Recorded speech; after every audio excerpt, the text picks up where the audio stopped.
হুম। ওয়ালাইকুম সালাম। আসসালামু আলাইকুম। ওয়ালাইকুম আসসালাম। আপনার নাম কি আপু? আমার নাম আয়েশা আক্তার। বয়স কত আপনার? বয়স 18। কেন আসছেন এই ভিডিওর সামনে? আজকে ভালো একটা মনের মানুষ পাওয়ার জন্য। তারপর শুনতে চাই কেন আসছিলেন, আবার বলেন আপনি। ইউটিউবের সামনে আসছি ভালো একটা মনের মানুষ পাওয়ার জন্য। ভালো একটা মনের মানুষ পাইলে তার কাছে বিয়ে শাদী বসবো। বিয়ে শাদীর আশায় চলি। আচ্ছা আচ্ছা। তো আপনি যে আমাকে একটা নাম্বার থেকে ফোন করলেন, এই নাম্বারটা কার? এটা আমার। এই নাম্বারে ফোন দিলে আপনাকে পাওয়া যাবে? হ্যাঁ, অবশ্যই পাওয়া যাবে। বিয়ে শাদী হয়েছে আপনার? যে না। বিয়ে শাদী হয় নাই?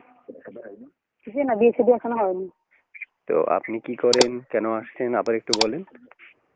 বিয়ে শাদী হইলে কি আর প্রতিবেদন আসতাম? আচ্ছা আচ্ছা। কেমন বয়সে মনে মানুষ চাচ্ছেন আপনি আপনার জন্য? যেমন বয়সেরই হোক। মানে কোনো ভালো সমস্যা নাই? কোনো সমস্যা নাই? যে না, কোনো সমস্যা নেই। তো শুনতে চাচ্ছি যে আপনি যে নাম্বারে ফোন করছেন এই নাম্বারে ইমো আসেনি? ইমো? যে না ভাই, আমার ইমো টিমো নাই এই নাম্বারে। আচ্ছা আচ্ছা। তো কথা বলার জন্য ডাইরেক্ট নাম্বারে ফোন করবে নাকি? হ্যাঁ। আচ্ছা আচ্ছা, ঠিক আছে। আপু কোথায় থাকেন? থাকি কুমিল্লা ক্যান্টনমেন্ট। ঠিক আছে, বুঝতে পেরেছি। তো আপু শুনতে চাচ্ছি যে আপনি পড়াশোনা করেছেন? জি না ভাই, পড়াশোনা করতে পারিনি। বাপের আর্থিক অবস্থা ছিল না, এই কারণে পড়াশোনা করতে পারিনি। পাশাপাশি নামাজ কালাম করে কোরআন তেলাওয়াত করি। বুঝতে পারছি। একটা ছবি পাইছি, এটা কার?